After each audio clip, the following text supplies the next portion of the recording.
You're listening to The People's Pitch, the official podcast of Minneapolis City Soccer Club, brought to you by footballstadiumprints.com. Let's start the show. And as I talked about just a couple minutes ago, as Joe Watt stands over this one, he appears to be the one taking the penalty here. This is a huge confidence booster if you're Duluth. Worst case scenario for City right here. And it stopped! Yes! And it stopped! Totally redeems himself. Matt Elder redeeming himself. Oliver with the right foot. The shot is goal! Oliver! Justin Oliver will break the scoreless tie. And it is 1-0 Minneapolis City. Is Hutton now on the offense with the left foot. Goal! And it is now 2-0 Minneapolis City. Good finish. Nick Hutton taking his quick victory lap.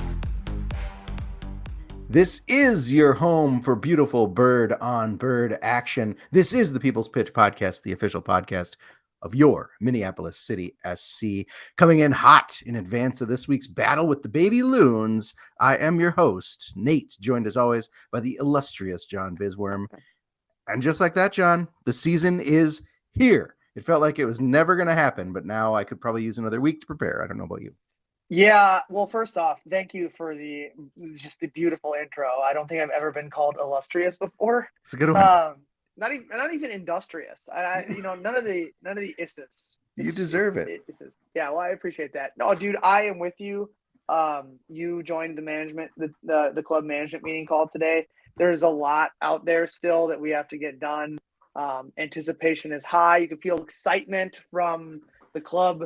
The leaders of the club, the doers of the club, everyone, like it's go time, man. And speaking of that, let's just get after it today. Let's get right into it. We got a lot to cover today, and For sure.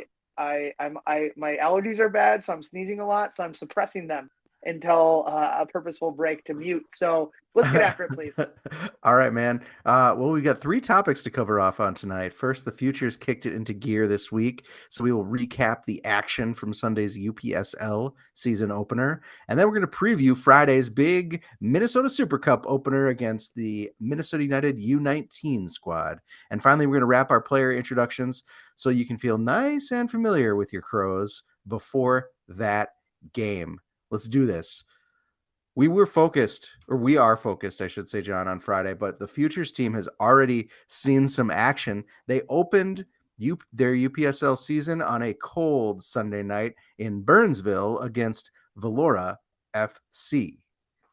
I mean, if you're a local or a fan of local soccer, this is a budding rivalry on the scene, and one that has good soccer, in my opinion. Like some of the rivalries, sometimes when two teams that are highly regarded in a league clash, it's just that, Nate. It's a clash, and Yep. there's just too much of the other things, and then you don't really get down to the fact that it's two organizations that are doing their best to raise a platform for Minnesota soccer, and the soccer part gets left out of it, i.e. Minnesota Twin Stars matchups, but.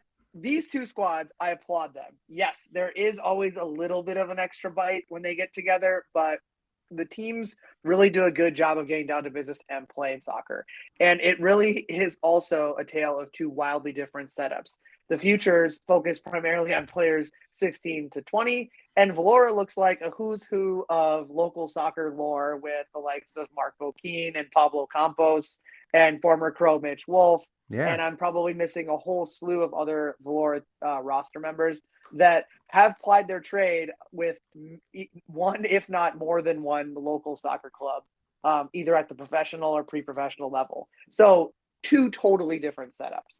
I'll pause there. I mean, I'm sure you have something to say about that. Well, it's easy, I think, to discount Vlora because they play in the UPSL, right? And the MASL. And the MASL, right? And that's kind of just like Minneapolis City is in the UPSL almost on a lark, like we need a place for our young players to develop. And so we'll throw them down there.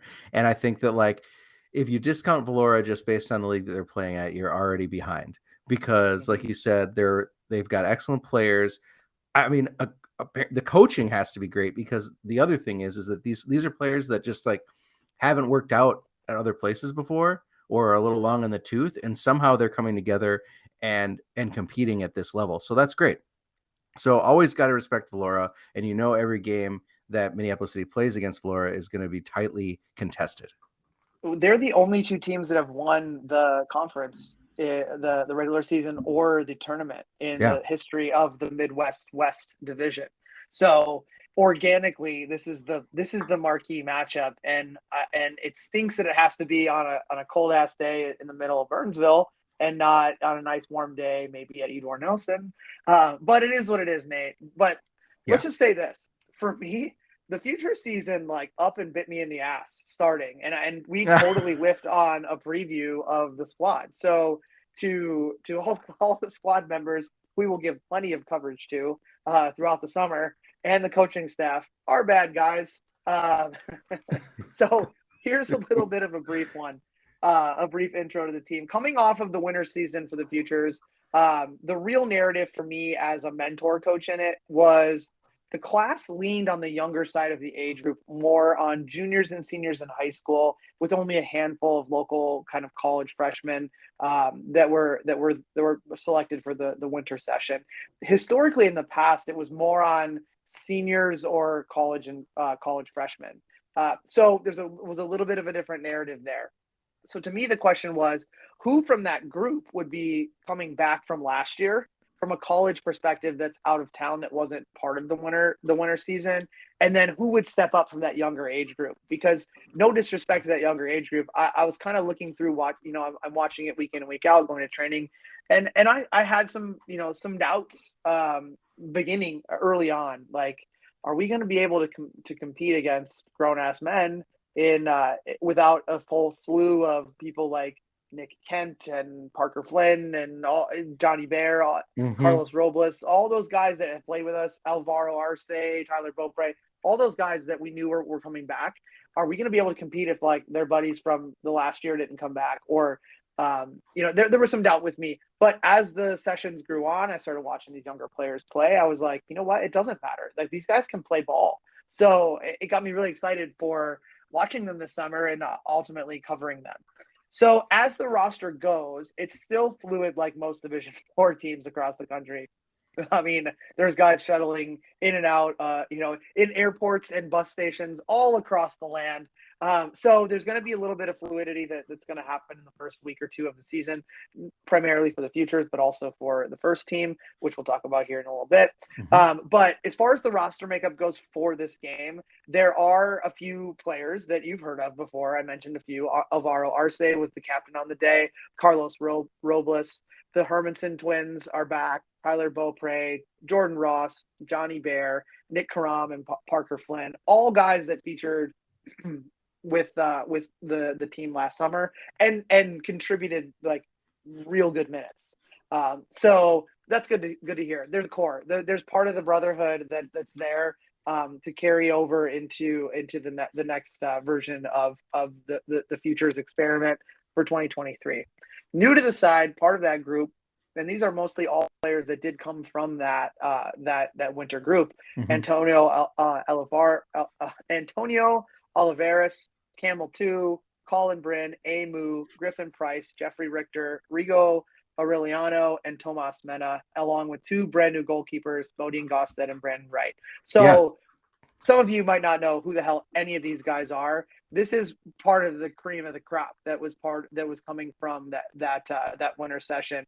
If you follow us on social, Camel 2 was really the starlet of the session, and kind of that next in line of the Zach Susis, the Loic Massanvis, the player that like you can look at that it's only a matter of time if they stick around with us that they would probably be seen in the first team setup. So we'll talk a little more about Camel here in a second. But real quick, John, too, like one of the things to note is that three of these guys, we're talking about Camel 2, talking about Tomas Mena and Jeffrey Richter, come from that Augsburg program.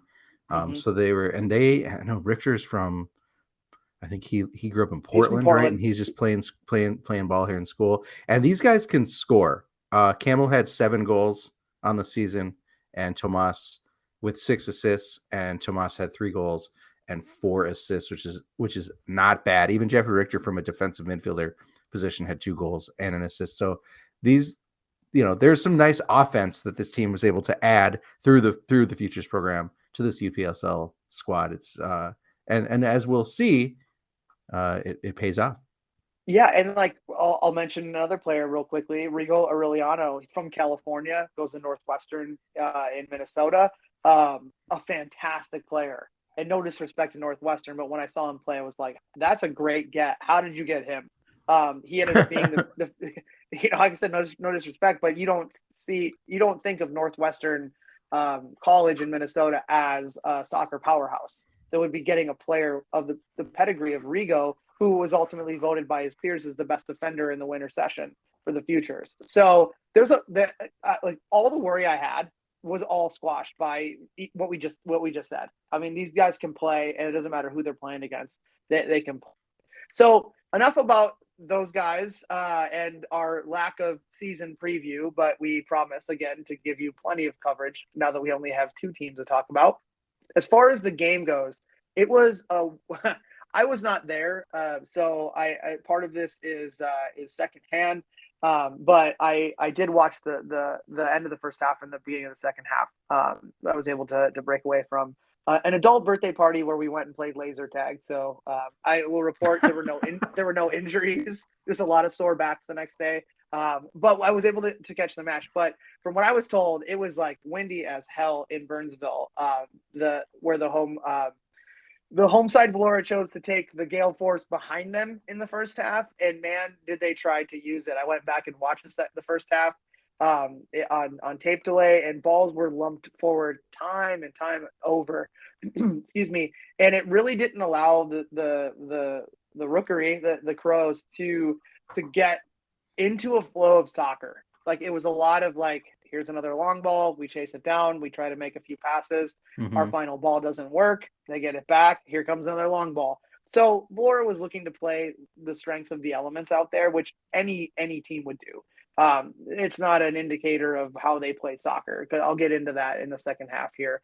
But it took until the 32nd minute, which almost the entire first half, for City really to find that kind of magical moment where they could keep the ball, and it all came from Tomas Mena, who you mentioned, and Augsburg Augie, identifying an opportunity to really jump on a lazy pass from a Vlora defender, and then he turned the jets on and took it to the end line and slotted an inch perfect pass right around the 6-yard box in between the back line and the goalkeeper. And Nick Karam, who knows how to score goals from his high school days and from being with City futures program last year in the summer, just a calm, cool finish in the back of the net. So now you're looking at Vlora, the home side, down a goal. It's almost halftime, and the element shift is going to be happening. Like that is a reality. So you can't be any further behind the 8 ball. So I'll pause there. I don't know. Did you get a chance to watch any of the action? I didn't get a chance to check out the film, but I did follow.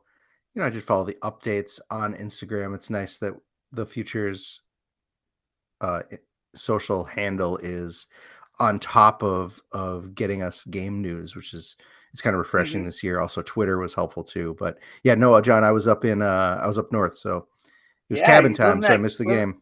Living that cabin life, man. Yeah. It must be nice. It was cold. It was cold and rainy. So the second half saw City really try to play their game, and build off of not only the summer tactical elements and program elements that the coaching staff drilled in last summer from the guys that were here or there, but also the new group that has been learning the same elements from the winter session into prep for this game. So they really were trying, but it was kind of the City curse, right? That final pass, the sharpness of what we find with any Minneapolis City team in the beginning of a year is, even though we have more time in theory to gel because our setup's a little different than others, it just wasn't there. So it was a lot of, decent buildup, then nothing of substance to come out of it. Then for some reason the wind just stopped, and so the goalkeeper was hitting his goal kicks, and they were dying at the 30-yard line, just straight in his face. And then all of a sudden, he took one and it went 50 yards, and we're like, whoa, wait a second, what happened to the wind that they got in the first half? So there was a brief respite for the wind dying down. And at that point, Vlora looked to take hold of play. And they got the ball, they put it on the deck, they played to their strengths and got real dangerous. And it put City on the back foot for a good 10, 15-minute stretch where if you compound the fact that when they had the ball, substance wasn't coming out of it. But then all of a sudden you have a team who's figured out that they can play instead of having to defend any of the elements. It got real dangerous. And then in the 74th minute, former Futures player Assem El Sayad beat two defenders and was able to finish off Bodie Ngosta, who was coming off his line, and the game's level now. So now you have 15 minutes left, and it's really like, is the wind going to pick back up? Tactically, what do I do? And I think with those final 15 minutes remaining, the Crows poured on the pressure with, I think, on the back of some really well-selected offensive-minded substitutions by the coaching staff. And then the flurry of attacks started to come. So, like, inch perfect decision making on when to put those players in, even though it was on the back of a goal getting scored on you. But the giving them the last 15 minutes of hell was pretty much what I think was in the mind of Coach Jeremiah Johnson and the staff. Yeah. So that 15 minutes of hell started coming, and it took two vintage performances by former Crow netminder Mitch Wolf, who stood on his head and stopped two clear goal opportunities for Minneapolis City, and then the game was basically level from that point on until the end. So it finished off Crows won, two former Crows won, and the UPSL Midwest West race is off, man. It's on its way. Yeah, I think this is the game, like you said. Unfortunate that it was the opener, but it's nice to get it out of the way and go away with that draw, right? Because now we know that kind of we're on a level playing field going in. It takes the pressure off of a late season, maybe a matchup that would have decided things, head to head. So I'm okay with lining up against Vlora first game of the season. I'm okay with a 1-1 draw. Like we've said, this is the team to beat. This is the team to look at to make sure that we can stay ahead of them and make the playoffs. And we'll probably run into them in the playoffs too. So might as well get it out of the way early. Well, in theory, like now it's a race to see who drops any points from here on out between these two teams. And that's what people around the league think. I'm sure other teams are like, screw you guys for saying that. But if historical data is any indicator, like I mentioned, these are the only two teams that have ever won a tournament or a regular season title in this conference. So you would think that it's that race to who drops points. Yeah, for sure. Next up for the Futures is the UPSL home opener taking place Sunday, May 7th. Admission is included in your membership. Otherwise, you can grab tickets at the gate. Opponent for Sunday are going to be Granite City coming down from St. Cloud. Does Darbaki still coach that team? I don't think so. I think he's with the Twin Star setup. But honestly, I've forgotten about the name Darbaki since we don't have to deal with the MPSL anymore. So I don't know. All right. Well, we'll hope to see you all on Sunday for the UPSL home opener. So it is our favorite time of the year, Nate. It is game day, baby. Yeah. The New Look Crows have a tasty Minnesota Super Cup opener to kick off the 2023 campaign versus MLS Next side, Minnesota United U19s. I will caveat that we were trying to get the Minnesota Super Cup architect, John Martinson, on the show tonight. However, his wife just had a baby. So a lot of things going on in his world right now. So we'll give him a pass. So all of the previews that we were going to have for this match and talk to him about are no longer there. So we're going to give you our take on this matchup. So there are a lot of unknowns, Nate, like which players from the senior side that have been announced or are going to be announced by us in a hot minute here are in town and ready to play, which trialists have been selected to fill in the roster. Will there be a cameo from anyone from the Futures program, like Camel 2, or any other names that might be out there? So a lot of unknowns. There's also the unknown as to who will be hopping on the bus down from the training facility in Blaine for Minnesota United. Like we don't know. And I did what I do best, Nate. I went to the MLS Next portion of my abundant soccer Rolodex and started to reach out to some folks. And what I was told basically mirrors what I was unable to find on the internet. There is literally fuck all about any MLS Next team from a roster perspective on the internet. Like I don't know, like I don't even know what their season looks like, but I couldn't find anything. And I'm pretty good at searching the internet. And I talked to some folks, and they're like, we only know who comes down day of game whenever we play them. So we don't know. So there's that unknown. And other than the fact that I did find they have like a game like later in May on their calendar. But we don't know who's going to come to face the New Look Crows on Friday night. And honestly, I'm kind of here for the mystery. Yeah, me too. I think, you and I had speculated, well, some of the young Loic guys, going to show up? Loic or Devin Padelford or whoever, right? Since they're technically 19 or younger, and maybe Loic isn't anymore. I don't know. I think he might be, but I don't think that's going to be the case, John. I think MNUFC 2 is doing MNUFC 2 things, and last week. Yep, listen to the pod. Yep, and we're loving that. And this is just going to be some young guys. I did see that.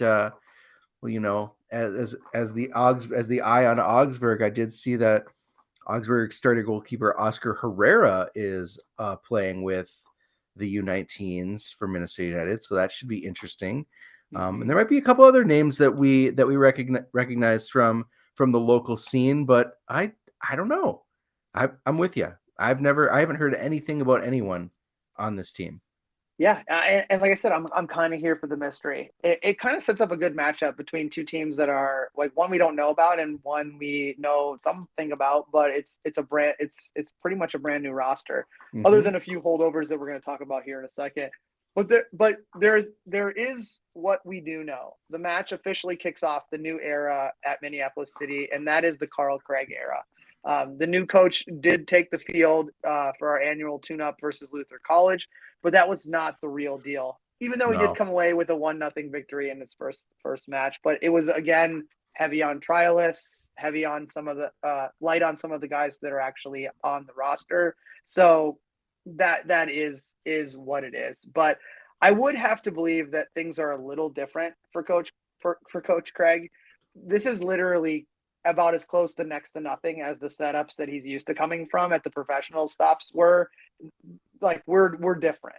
And I mean, yes, we're probably one of the better setup pre-professional teams in the country, but like there's no like extensive scouting network that he can lean on to hand him, all of this information on what he can face. There's you don't even know who's going to turn up to play against you. You don't even know at times who's going to turn up to play for you. But like I said, we're one of the more button-up teams in our slice of the soccer pie. But it's going to be very interesting as we start this new era. If there's any impact on Carl and what he does well, which is marshaling a squad on the field. So I have to assume that there's probably this is what we got, let's go with it type situation. But we do know we have talent, but even Friday is that talent going to be there? But on the back of everything I just said, I have no doubt, and I feel that he's the right person that we selected to take the club and on this next journey. Basically now the front of the line from a long list of coaches that have done a fantastic job for us and now going forward. So I'm very optimistic, but I'm sure it's going to be a little different for Carl. Yeah, I mean, I think that he had probably not. I mean, I think, and he said as much in an article I read, but I doubt he expected that he'd be needing to get going so quickly, right? Yeah, with a team. He thought he had like six weeks, and now he got 2 days. Yep. Like a lot of the guys that he had his eye on and handpicked over the winter season, versus all these trials, like they're just not going to be back yet, So luckily he's been involved with with a lot of the full team trainings as far as futures goes. Like he's familiar with some of these players, some of these guys that are coming up, had been trialists in the past. So hopefully he's got a plan. I mean, I'm sure he's got a plan. I guess just like hopefully these younger guys are able to execute it, and we'll see how we do against a team that will probably be very well drilled. They'll play together very, very tightly. I think Minnesota United U19s are going to be a little more familiar with each other than the Crows will with each other on Friday. Yeah. Well, with all this said, it's fucking game week, friends. I am hyped for it. I hope you're excited as I am. If ticket sales are any indicator, the Nelly is going to be a busy spot this Friday night. So if you're interested in joining us on the 2023 version of the Magical Mystery Tour, act now. Head on over to mplscitysc.com and get your tickets before they potentially are all gone. That might be a real possibility. And also, you need to know this. With all of the folks that have already bought tickets, the match kicks off at 7 p.m. on Friday, May 5th at Edor Nelson Field on the campus of Augsburg University. Doors open at 6:30, and for real, go get those tickets. Don't be standing in line trying to figure out your tickets, and maybe they're all gone, and you have to go listen to me on the stream. So go get your tickets. That's right. One group of guys, John, that we haven't really talked about beyond, I guess, Aiden O'Driscoll are the players that are returning to Minneapolis City that people might recognize from last year. It's been widely talked about that a larger percentage of players are new to the club than in the past, but it is worth recognizing that these guys who we're about to talk about, these returners, have proven themselves once again in what really amounts to almost an open trial environment as Coach Carl Craig took over. Mm-hmm. It didn't sound like anyone's job was safe. No, and that's 100% true. There was a lot of conversations, and I'm more removed from those conversations now than I was heavily involved in them in the past. But it really was you may have done great things with the club, and we appreciate that. But there is a new sheriff in town, and everyone starts off at the same playing field. So everyone had to retrial. Do their best sales pitch to get in front of the new coaching staff. And that's where we talk about this is, I mean, besides the guys we're going to be talking about that are holdovers, it's a lot of new, Nate. It's a lot of new. Yeah. Except for these guys. So let's get started, John. Let's talk about some of our returning friends. First being the other two guys in the goalkeeper's corner. Kalen Maticastillo is back. He returns between the sticks. You might remember him for a phenomenal performance against Duluth last year. He was used across all organizations from UPSL to NPSL and maybe even USL2 once. He played on all three teams last year. Yep. And he didn't always have it great. I think he had a couple phenomenal games, and he had a couple games where the defense really let him down, or his judgment let him down. So hopefully he has continued to develop, and it sounds like he's good enough to at least make the squad. Yeah, Kalen's one of those players who's good enough to be here, but first and foremost, happy to be here. Happy to have a home, and that is indicative of the fact that he played all three levels of competition last year. So he's a good locker room guy. He's willing to put the club before himself, and figure out and navigate where he's put in. Like you mentioned, I think his best performance was that Duluth game last year, because it was that was the game where if you're gonna cement yourself in club lore, it's have a good game against Duluth at home when the stands are packed, and they came in as the highest scoring team in the country, and he only let one in, which was not really his fault. Yeah. So happy to have Kalen back. I think he's gonna be a great addition to the locker room, and just a good dude. Just a really good dude. I'm excited to see how he's grown as a goalkeeper in his last year of college up until this summer. Me too. Another guy who hopefully has grown, but not too much because he's already huge, is Evan Siefkin. He had a stellar couple of years as the number one goalkeeper for the UPSL squad, and this is his opportunity to really step up and play at a much higher level. John, I think just from every time we've talked to him or read about him, read his interview, Coach Carl has these ideal physical profiles for each of his positions, right?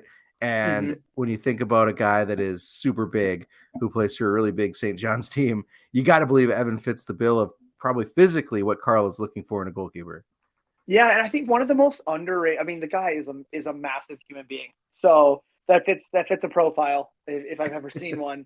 But I think one of the most underrated parts of Evan's game, which it's hard to find any underrated parts of his game because he is a very well-rounded goalkeeper, is his play with his feet. He's left-footed, which is a little bit different. But like he has chops to be able to. I mean, we talked about Ayub Ahmed, one of his goalkeeping room partners, being probably the best person we've seen with their feet in net for us, maybe ever. But Evan's not far behind, and I think it's a really his distribution with his feet is very underrated. But I'm excited to see Evan take that next step because I know that futures architect Jeremiah Johnson was his high school coach and spoke very highly of him before he entered the futures fray. And all of it was true once the eye test started. Up next, John, I want to talk about a guy, Stevie Lamar. And Stevie came to the club very highly touted. But I feel like, correct me if I'm wrong, but his season was cut really short from injury. Right? Yeah, like this was a guy that we were excited to see last year, and it never really materialized for him. Probably because some injuries he picked up in training even. And since then, he's been involved as a mentor coach while he's been training to get back up to speed. Like he stayed really close to the club, really, really loves the club culture. And now he gets his chance finally to show what he's got on the field. Yeah, I mean, the injury bug has kind of followed him. He started off his college career at Creighton, got injured there, joined up with us, scored a wonderful goal against Joy Athletic in his only appearance with the club 2 years ago when they ruined our trophy celebration. But that he showed why he's so sought after. Whether it be going to Creighton out of high school, he came back and he was sought after and ended up enrolling at St. Thomas. Injuries were cut short there too. So my fingers are crossed for Stevie this year because what he provides is athletically what you might see from more of a small, tricky winger, but he's got size. And that can be a real matchup problem when you're talking about a wing attacking player and any crosses coming in from the opposite side, because typically then they're matched up against an outside back who probably isn't tall in their own right. But in the air, Stevie definitely has an advantage on the back post when crosses are coming in from the other side. But he can break you down 1v1. He's smart with the ball. Like he has all the tools, but we just hope that they're healthy tools this year and we see more time from Stevie. Yeah, agreed. That would be wonderful to see more of him and to really see what he's made of. We have seen a lot of this next guy. We've all grown to love Jonah Garcia over the years, from his outstanding performances at the NPSL level into the lower league E Cup to last season where he really anchored that. Yeah, last season he really anchored that USL 2 back line. I would say, John, despite the fact that he is not the big hulking figure at the back that coach like Carl might be looking for, Jonah provides an intelligence, right? He can read the game and he's got some speed that other center back options just have not been able to match. They've come and gone from the city roster, but Jonah has stuck around. Yeah, I there's nothing more than I can really add to this. I think that Jonah is a calm presence on the ball, and that's exactly what you want out of a central defender. And he's so dedicated to the game of soccer, whether it's coaching at Augsburg, mentor coaching with the Futures program alongside myself and Stevie and a few other people that are associated with the club, but also like in the Hispanic leagues around the city. Like Jonah's a well-known figure and he just loves soccer. And he's one of those people that I'm so happy that he's back, because as we look to turn over the roster to the next version of Minneapolis City, like having him as a holdover is the right person in the locker room. From a culture perspective, the right person on the field from a calming presence perspective, a lot of that stuff. And I think that, like you mentioned, like I think his speed is a little underrated. But I also think his aerial presence is underrated too, because you look at him and you think like, I'm a 6'3" striker. I'm just going to jump over this guy and win every ball. And that's not the case, because he reads the game so well that most times than not, Jonah's in the right spot before those strikers that maybe have an advantage physically over him are even thinking about getting to that spot. For sure, for sure. Up next, John, another guy that, like, what more can he say? We've talked about him enough. We've talked to him. The Susie is going to be Lucy for another summer. You got to love it. He's a hardworking kid. He's a forward that provides a burst of speed. He's got the finishing when we need it most. Zach is, I think, maybe at that perfect age where he's just not going to tire out. The guy gives it 110% the whole time, and it gets results.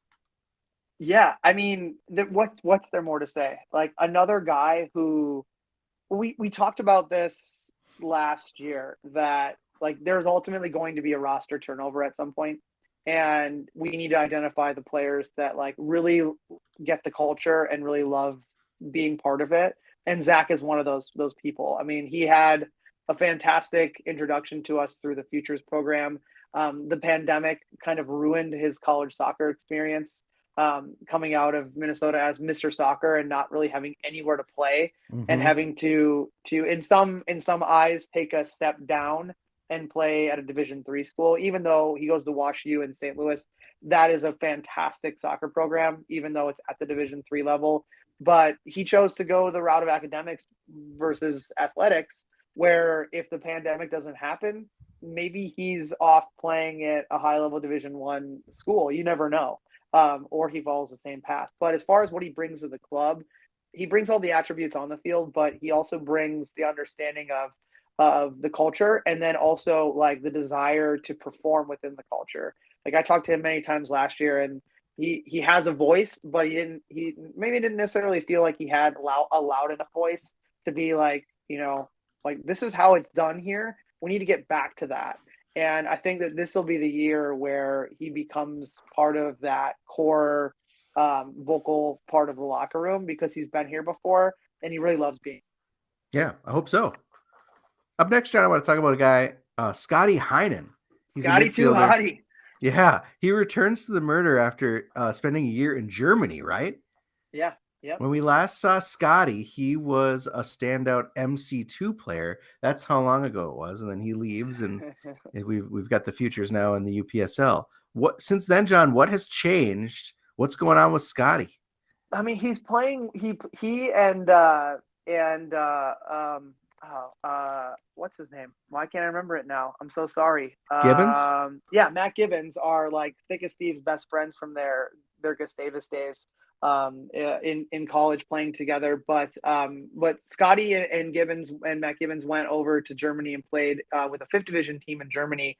And I mean, it wasn't.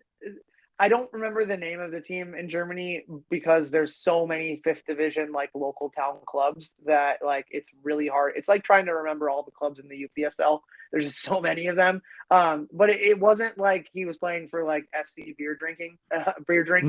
Like that you have those out there, but he was playing with they were both playing with a really good setup. But the time there was always going to have a shot clock. So he is the first one back. We hope that Matt will come back soon enough. But Scotty is that reliable Kevin Hoof, Swiss Army knife player. Like, you need a right back, he'll play right back. You need a winger, he'll play on the wing. His natural position is in the center midfield, but I think that given probably some of the things he learned, in abroad, you may see a position shift depending upon where the coaching staff wants to use him. But with that MC2 squad, that center midfield, I think on any given day went the way of what the performance of Scotty Heinen was that day. And most times than not, it was your lunch pail performance where he's putting in a shift. And I think he's a really great squad depth player. Not to say that he couldn't start, no disrespect, Scotty, but he's the type of guy you want on your roster. because they can do so many different things. And depending upon what a game is throwing at you, you don't necessarily like to start a game with someone like Scotty. You want to bring him in situationally, unless you are ride or die Scotty Heinen, like the center midfield of Michael Prunty's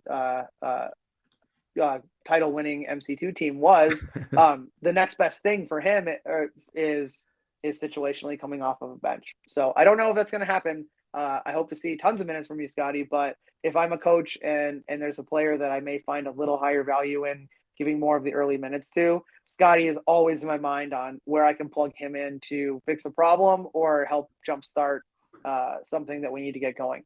Nice. Talk to me a little bit about this next guy, John. I think he's a forward. It's a name that sounds. He's a midfielder. He's a midfielder. It's a name that sounds familiar, and it's not just because of Mortal Kombat. It's Baraka. It's Baraka Tarleton. So Baraka has been a name around the club before, right? Yes. So I'll let you finish your notes here. That was it. Get it out. Oh, that no, was yeah, a little bit in there. Not just because of Mortal Kombat. I thought you'd want to nerd out a little bit, little video game nerd out, but okay, I'll go. So essentially, Baraka was one of the players that we've the first wave of the players that we saw that didn't necessarily maybe have the best Minnesota United youth experience in the academy, and came to us as a senior in a junior in high school, and started training with us, and was given the opportunity to feature when we played Forward Madison. Forward Madison. Unfortunately, he tore his knee in that game. So he's been on the Baraka Tarleton redemption tour of getting back up to his fitness, finished out his high school season last year, and then now he's in the fold. He is like I said, Carl's got types. He is a 6 foot, maybe slightly over 6 foot plus center midfielder, calm on the ball, good in tackles, good decision making, distributor. But I think that Baraka comes with one of the best folklore stories in the history of the club. In order to go to that game in Madison, he told, and this is probably some news, he probably doesn't want me saying this, but hey, you know what? Ask John anything, John says anything. He told his high school coach that he had a death in the family, and then he ends up tearing his knee. And also it was all over the internet of pictures of him playing and whatnot before he tore his knee. So that's just as city as it gets, right? Like a young player. And honestly, like, do you think the high school coach is going to say, hey, don't go play against a professional team, go play against bumfuck whoever high school that we're going to beat 5-0. I feel like he would have gotten released, but he took it on himself. That was what the story he stuck with. And then unfortunately, he tears his knee. So, whoops. Yep, whoops. But yeah, I always chuckle at that one because it's like, so how's your family member's funeral? And your knee's wrapped up and you just came out of surgery. Weird. Yeah, I tore my knee. I was so distraught over the loss. Up next, John, another name that is familiar to fans from last year, Andrew Sozinski, defender, right, for the NPSL squad. Yep. So Andrew, excuse me. Andrew came to us from Boston University as a fresh freshman from a decently strong Boston University team. Was kind of in a rebuilding mode, and he was part of that rebuild. He was a member of a pretty stellar Shattuck St. Mary's team, and then he came in and featured mostly with the NPSL, and then had some stints with the USL too, based off of roster need. His performance for the NPSL squad last year was the tables turned on his performance when, I forget which game it was, but he moved. It might have been Joy Athletic. He moved into the defensive center midfield role and was like, look what we have here. Like, we have something that we haven't seen in a while, that box-to-box player. I think he rattled the crossbar twice from distance. And we're like, okay, so you were an outside defender in college, but maybe this is where you need to be playing. Just maybe. I don't know what the plans are with him, but I watched a few of his games. Lockdown defender on the outside. I think like never say die type defender. Sure. But if it were me in charge of the team, I would look at trying to utilize his ability on the ball more than his defensive abilities. I think we have maybe some other players on the roster who can do the same defensive shift, and maybe Andrews is the type of player that we can utilize in a couple different areas, like we talked about with Scotty. Awesome. Oh, I will mention that I do believe, and I don't know this for a fact because I haven't talked to him, but I do believe that Andrew probably is the linchpin behind the floodgates of his former teammates from Shattuck St. Mary's coming in this year. Really, they all want to play. They all want to play with Andrew again. I think it was let's get the band together again. How much fun do we have living and breathing soccer together at a boarding school? Now we went off on our ways. Let's do it again during the summer. Have some fun. Play at a good club. I had a good experience. You guys should talk to Matt or the coaching staff. Get in for a trial. I think that's what happened. I don't know, but I'll get down to the bottom of that. All right. I like that story. Next, back after another year at St. Thomas, it's Wes Lawrence. He was, this guy was probably started almost every game for the USL2 squad last year. He was recognized by us, I believe, as Defender of the Year, right? And probably had some other honorable mention honors. Yeah, I mean, Wes is club through and through. Like, he is the last remaining member of that we joke about being a Stegman's Academy product. Went to Virginia Military Institute. Parents moved to Minnesota, reached out to us. Squad's full. Was an IMG graduate, so we knew there was soccer pedigree there. We're like, why don't you play with our Stegman's team? And as soon as there's availability, we'll bring you into the city fold. As soon as that happened, Wes shows up early, last one to leave. Like, as soon as the whistle blows, he's locked in.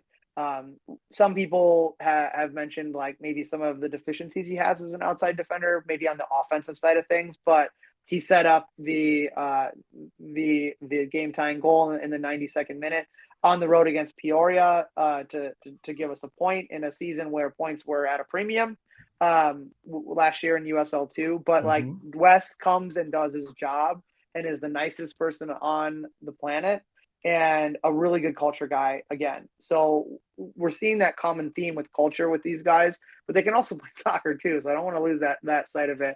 But Wes is the guy that you're going to put in, and you know what you're going to get, and he's going to give it his all. And also, it was his dog that sparked the famous or infamous. There's a dog on the field during the UPSL playoffs a few years ago. Nice. Up next, John, another guy who had a phenomenal performance against Duluth. It is Luca Contestable, a midfielder. Just remember him last year as one of the guys on the NPSL squad that was standout, that was able to step up to USL2 and help get the job, help keep his job, I guess, through this year. And yeah, like, Luca came to us he was a former MTA product. Excuse me, the former MTA product when he came to us, and he was a transfer from Coastal Carolina University looking to try to find somewhere to go, and came back home for the summer, got hooked up with us, and like as a a former center midfielder, like, he's the type of guy that I just love to either have in front of me or right next to me in the middle of a soccer field. Like, just a cool customer, shifty enough to be able to get out of tight spaces. Ability to get involved in the offense, but willing to track back and play defense. Ended up transferring to University of Wisconsin Green Bay, and as soon as he set foot on campus, I don't think he dropped a minute of playing time unless he was subbed out for situationally. So he is an absolute treat to have on your roster for what he can provide, and he's kind of that quiet leader. He leads by example on the field, and he's not going to be the guy who's rallying the troops. He just goes and does his job, and he does it really well. And I think the next, him along with the next three guys are guys that I'm glad we had him kind of kicking off the bottom half of our roundup here. I think he's a very important player for us this summer, because he was there through it all last year, and all these guys were. But a lot of times when he was on the field, I think he was the one kind of trying to pick up the pieces. So he knows what the pieces look like. and hopefully, like surrounding him and others in the middle of the field with some different options than we had last year, I think is going to be real beneficial for Coach Carl Craig. Yeah. The next two guys, John, are the guys that I've been, no disrespect to everyone else we've talked about, but I'm most excited to see these guys come back. First being Jamison Charles, midfielder from North Carolina. Every time Jamison was on the field last year, it was clear he was just like head and shoulders above most of the talent he was facing. Yeah.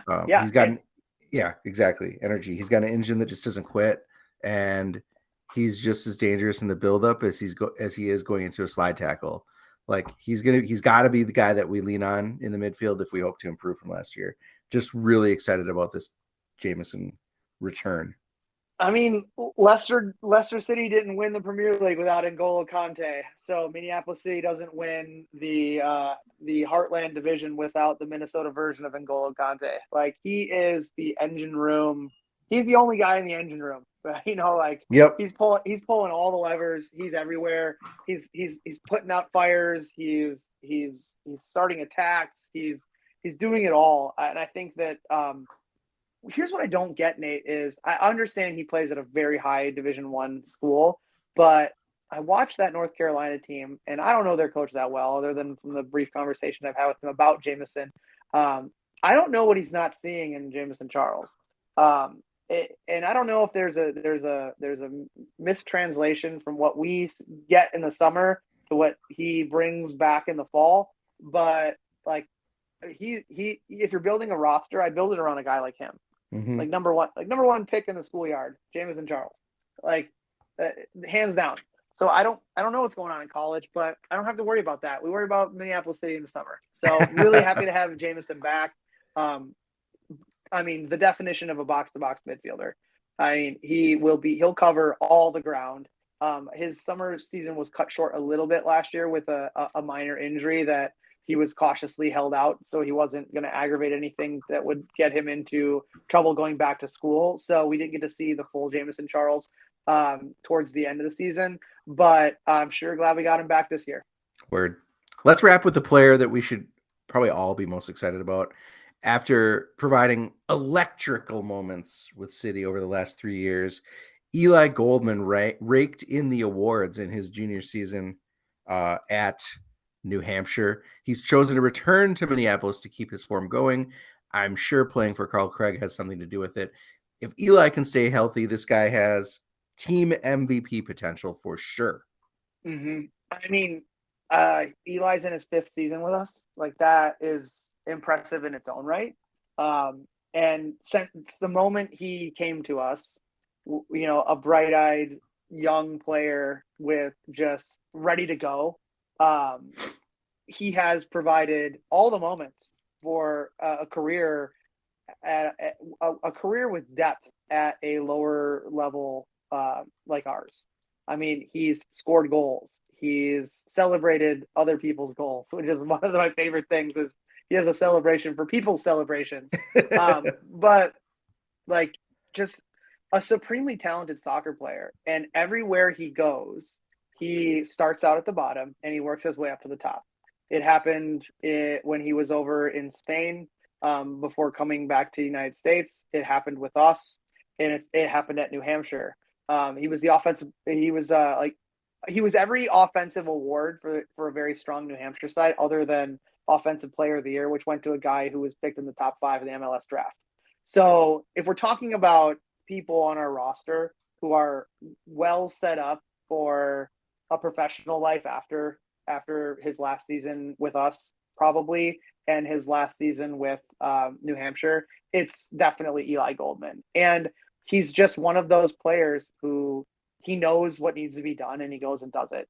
And for most teams that he's on, it's scoring goals, but it's also setting up goals, bringing the energy. It's doing all the little things as an offensive player that mean a lot to the defensive end of the soccer field. And you don't really notice it because what he's most known for is what he does on the offensive side. I said that Jamison Charles is number 1 on my list of who I pick in the schoolyard to build a team around, but it's Eli Goldman is like 1B. I mean, they're both so important to our team, I believe. And seeing the players that we're bringing in from an offensive perspective, if you look at a guy like Hakeem Morgan, like I think these two are going to combine very well together, and that is going to add to our goal tally that was a little light last year. So I think that he's going to have the freedom to open up as a number 10 instead of maybe a number 9 like he was last year. And I think that's going to elevate the players that we're bringing in around him and the connections that he's going to have with those players. Like I'm so excited to watch Eli play. And Eli made the decision to come back for a 5th season when he was highly sought after by many clubs across the country at the USL 2 level. And there was a brief time period where he might not have come back. And that would have been really sad because I don't want to see a guy like Eli with what he's done for our club go out the way we went out last year. I want to see him go out the way I think it's going to happen this year. Cheering, happy. Yeah. Winning. I'm so excited now. Like I'm more excited than I was just talking about these guys. Like bring it on, you loons. Like let's get after these guys on Friday. Like and get out there, folks. Like let's bring the energy. Let's start the season off right. And let's just get after it. Like I'm so excited to call this game. And I mean, like win, lose, or draw. I'm excited about calling any game, but this one, like, let's go. Let's do it. Yeah, it's gonna be so fun. Back in the booth. Back in the booth, baby. That is going to do it for this week's show. Thanks again to our wonderful sponsor, footballstadiumprints.com. Whether your club is in the news because you're top of the table now after today, or maybe you just hired Sam Allardyce for some reason, Football Stadium Prints has anything from mugs to t-shirts to sweet prints of clubs like Minneapolis City SC. You can get John Bisworm the t-shirt. You can get Matt Elder the t-shirt. You can get Edor Nelson Field the poster. Don't forget the new one, the Lincoln Ground where Stegman's plays. You see that out there? I did see that. Yeah, I gotta get that thing. I gotta order that. Pretty funny. You can use code CROWS10 for 10% off on everything you purchase. And remember, all U.S. orders ship from here in the United States. So no pesky international shipping charges. Members 2023 memberships are now available. Don't forget, $89 is going to get you tickets to every UPSL and USL 2 home game and Minnesota Super Cup game, as well as a voice that helps to shape the club for the future. And a reminder, Minneapolis City is a 501c3. So if you're looking at your tax forms and you're worried about, I don't know, like paying way too much, just plan next year and give a charitable gift to the club that loves to give back. If you're interested in getting a hold of us, we have made it simple. You got to hit the club up on Twitter at MPLSCitySC or talk to us at the show at The People's Pitch or via email mcscpodcast@gmail.com. TikTok. Only 2 days, I guess, as of this recording until the season opener. As you listen to this, as it comes out, we are on the way to a super kick-ass season.